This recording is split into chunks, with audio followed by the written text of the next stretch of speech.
Hi, welcome to What's Up with DJ. Today we're making pressure cooker chicken teriyaki.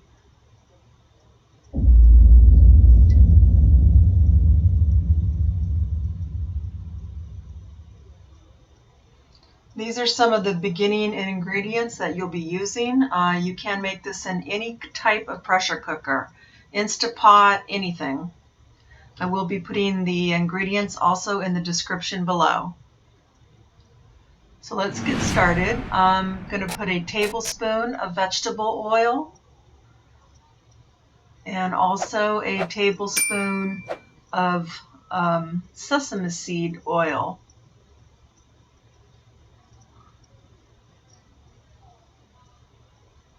And the pressure cooker was on saute mode at this point. You're on saute mode. So put it on saute mode, add your oils, add your butter. And we're going to mix that and let it start melting.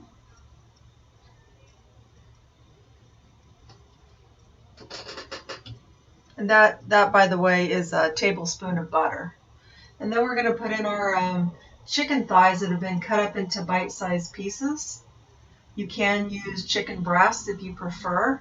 The thighs is a dark meat, so it comes out a lot more like the original chicken teriyaki. It's very moist, but you can use chicken breast. Whatever chicken you use, just cut it up into bite-sized pieces.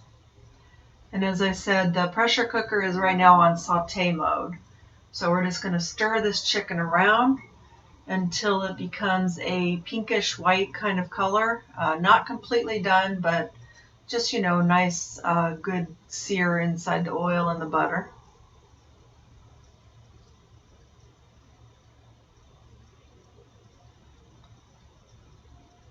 All the pressure cookers have a saute mode. That comes in handy for when you want to brown meat ahead of time or kind of pre-cook it a little bit before you pressure cook. You can see the chicken's starting to turn like a tan, kind of a whitish tan color. It's important that you just keep stirring it so you can get it all tossed around really good. Now we're going to take our minced garlic and we're going to put in 1 tablespoon of minced garlic.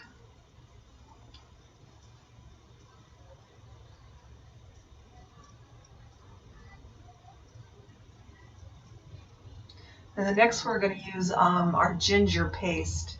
You can find this in the store. It's like in a little squeezable tube, and that's going to be 1 tablespoon of that.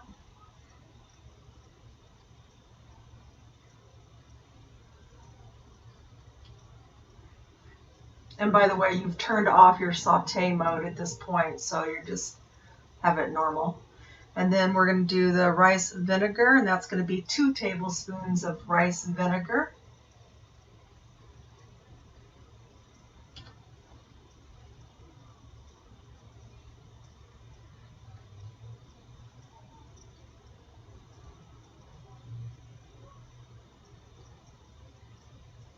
And then next we're going to do our soy sauce. The soy sauce is going to be 1/4 of a cup. I'm using the little soy sauce I had left, but you can use the low sodium soy sauce if you prefer. Just 1/4 a cup.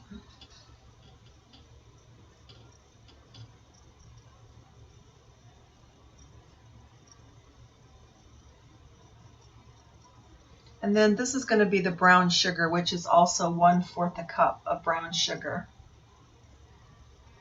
And then we're going to give that a good stir to mix it up well.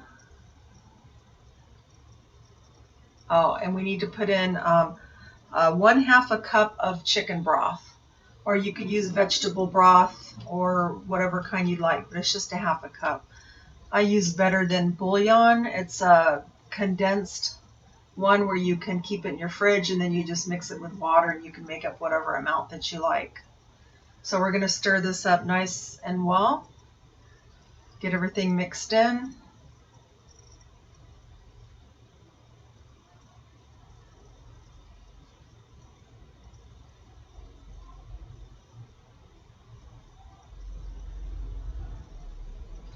And I'm going to put some Himalayan pink sea salt in there, just a little, and a little bit of fresh ground pepper.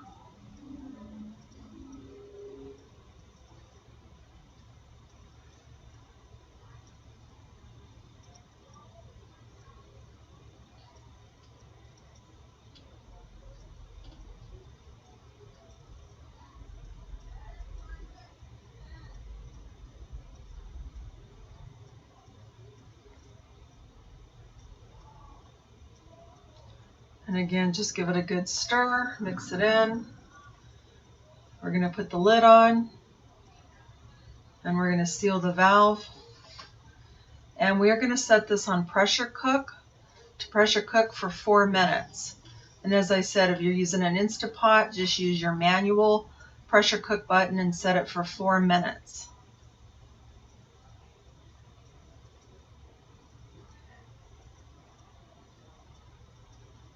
And then while that's cooking, that's going to cook for 4 minutes. It doesn't take long because we've really cooked the chicken. Here's some of the other ingredients for the second half. Okay, now the lid's off. This is how it looks after it cooked, and it doesn't look completely done, but don't worry, it will soon. Now we're going to get our hoisin sauce, and we're going to put in 2 tablespoons of hoisin sauce. A lot of these are used for Asian, Chinese, Japanese kind of foods, and it's really good. So again, 2 tablespoons of hoisin sauce.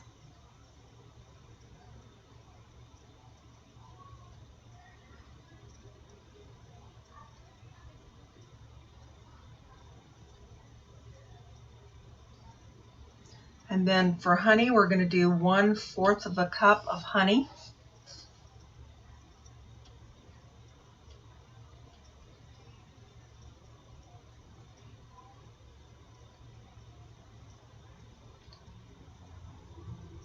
And the next thing you want to prepare after the honey is one thing that you'll have to have ready is a cornstarch slurry, and that's to thicken it up. When you do a cornstarch slurry, it's just a tablespoon of water to a tablespoon of cornstarch, and you just mix it up, and it looks kind of like a milky substance. You'll see it in a minute when I put it in. But it helps to make sauces thicker. See, this sauce looks really, liquidy right now, but it's going to get thicker in the end, you'll see.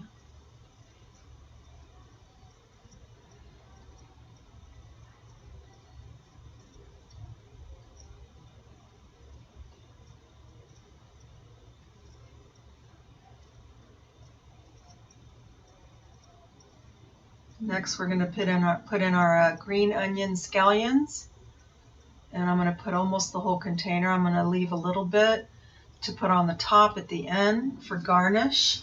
You don't have to. I'm going to put in my sliced mushrooms. Mushrooms are completely optional. I love mushrooms. If you don't like them, leave them out. You don't have to put them. It's just my version, the way I like it, so it's what you like.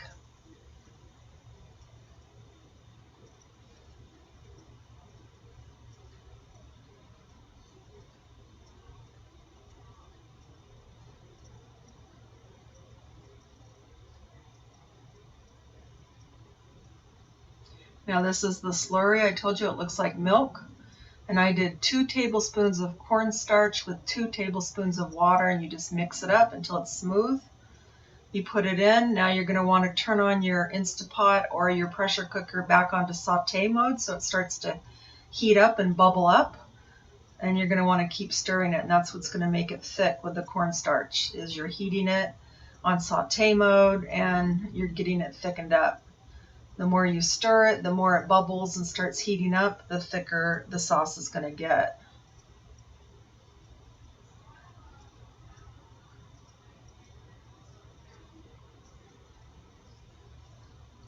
So I'm stirring it, and as you watch, you can keep seeing it get a little bit more thicker, as it's bubbling up. It's looking really good. It's smelling really good. You can serve this over rice, or you could serve it over noodles, I guess, if you want. I'm going to do white rice. Or you could just eat it. You don't have to have anything, but with all that nice sauce and gravy of the teriyaki gravy and juice, it's nice to have it over rice. So it's bubbling nice and good on the simmer mode, saute mode. Look how thick it's gotten. It's really nice and thick. Lots of mushrooms, lots of chicken, green scallions. Very good.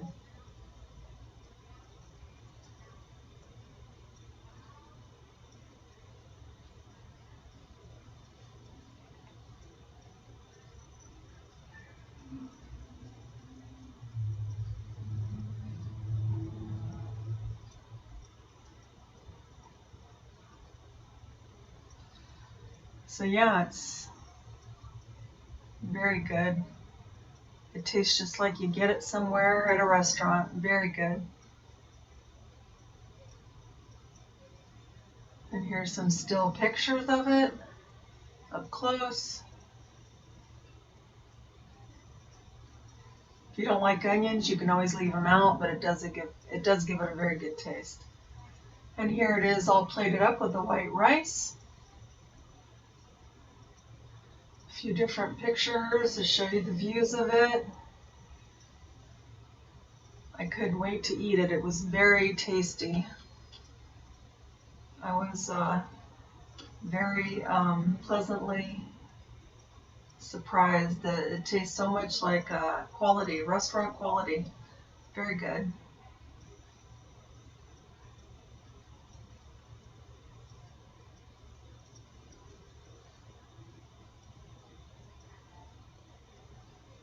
And my dog Sammy, my assistant, was always right there by me waiting, because you know, if you watch any of my videos, Sammy's always around waiting for his taste and wants to sample it.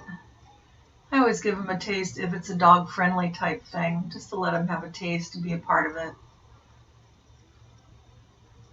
So, thank you for watching my video today, and I really hope that you'll try and make this. It's very good. It's not that hard to make, and I think you'll be really happy with it. And there's Sammy, and he's having his sample. So thanks for watching. Please like and subscribe, and thanks again. Bye-bye.